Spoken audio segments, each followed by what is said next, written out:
Karthigai Deepam serial நேர்களுக்கு வணக்கம். நம்மளோட கார்த்திகை தீபம் சீரியல்ல ஒரு வேற லெவலான எபிசோட் வந்துருக்குன்னே சொல்லலாம். மிஸ் பண்ணாம ஃபுல் வீடியோவும் கேளுங்க. வீடியோ பார்க்கறதுக்கு முன்னாடி நம்ம சேனலை லைக் பண்ணுங்க, ஷேர் பண்ணுங்க, மறக்காம சப்ஸ்கிரைப் பண்ணிக்கோங்க.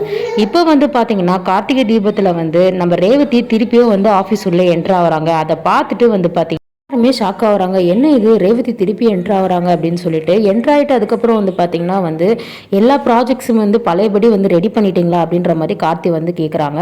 அதுக்கப்புறம் சரி ஓகே, நீங்கள் திருப்பி வந்ததே எனக்கு ரொம்ப சந்தோஷம், இந்த போல்ட்னஸ் எனக்கு ரொம்ப பிடிச்சிருக்கு அப்படின்ற மாதிரி கார்த்தி சொல்கிறாரு.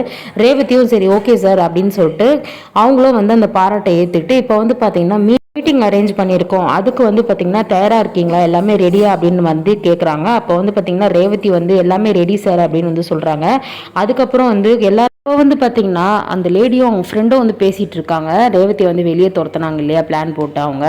அப்போ இந்த மாதிரி இவ எப்படியும் மாட்ட போகிறா, தப்பாக இன்ட்ரோ கொடுத்து எல்லாரையும் கன்ஃபியூஸ் பண்ண போகிறான்னு சொல்லிட்டு சிரிச்சிட்டு பேசிகிட்டு இருக்காங்க. அப்போ பார்த்தீங்கன்னா கார்த்தி ஃபைல் எடுத்து பார்க்குறாரு.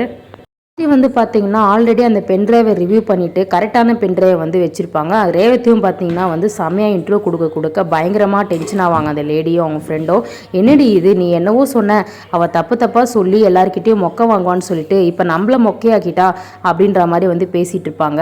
அதுக்கப்புறம் மீட்டிங்லாம் முடிஞ்சதுக்கப்புறம் ரேவதிக்கு கைத்தட்டல் கிடைக்கும். அதுக்கப்புறம் கார்த்தி என்ன சொல்லுவாங்கன்னா, என்ன ரேவதி ஓகேவா அப்படின்ற மாதிரி கேட்பாங்க. ஓகே சார், ஆனால் இது நான் ரெடி பண்ணது இல்லையே அப்படின்னு சொல்லிட்டு, நீங்கள் ரெடி பண்ணதில் நிறைய மிஸ்டேக்ஸ் இருந்துச்சு, அது நீங்கள் பண்ணியிருக்கலன்னு நான் சொல்லலை, அட்லீஸ்ட் வேறு ஏதாவது மாறி இருந்திருக்கலாம், அதனால் நான் அதை கரெக்டாக சப்மிட் பண்ணி வச்சேன் அப்படின்ற மாதிரி சொல்கிறாங்க. கார்த்தி எப்படியோ ரேவதியை காப்பாற்றிடுறாங்க. அதை கேட்ட அந்த லேடியும் அவங்க ஃப்ரெண்டும் பார்த்தீங்கன்னா, என்னடி இது, எம்டி இப்படி விழுந்துட்டார் இவன் மேலே ஒரு கண்ணாவே இருக்கிறாரு, இவர் ஏன் இந்த ஹெல்ப்லாம் பண்ணணும், அவள் தான் உன்னோட கனவு போச்சு அப்படின்ற மாதிரி சொல்கிறாங்க. அப்போ திருப்பியும் சொல்கிறாங்க, நம்மளோட அந்த லேடி சொல்கிறாங்க, இல்லை என்னால் எப்பயுமே என்னால் இதை ஒத்துக்கவே முடியாது, நான் எப்படியோ எம்டி அடைஞ்சே தீருவேன் அப்படின்ற மாதிரி சொல்கிறாங்க. என் கனவுக்கு எதிராக யார் வந்தாலும் நான் விடவே மாட்டேன் அப்படின்ற மாதிரி ஸ்ட்ராங்காக சொல்கிறாங்க. திருப்பியும் முயற்சி பண்ணுவேன், கண்டிப்பாக அவள் மாட்டாமே போயிடுவாளா அப்படின்ற மாதிரி பேசிக்கிறாங்க அவங்கக்குள்ள. இது முடிஞ்சது வெற்றிகரமாக. இன்னொரு பக்கம் பார்த்திங்கன்னா சாமுண்டீஸ்வரி தட்டை மாற்றி நிச்சயதார்த்தத்துக்கு ஏற்பாடு சொல்லிகிட்டு இருக்காங்க. அப்போ பார்த்திங்கன்னா எவ்வளோ தடுத்து பார்த்தாலும் முடிய மாட்டேங்குது அப்படின்ற மாதிரி ராஜாவும் மயில்வாகனும் பேசிகிட்டு இருப்பாங்க.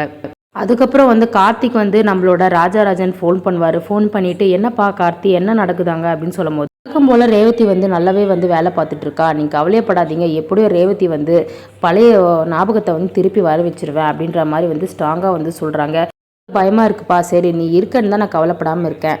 அதோடு பார்த்திங்கன்னா எபிசோட் முடிச்சிருக்காங்க ஃப்ரெண்ட்ஸ்.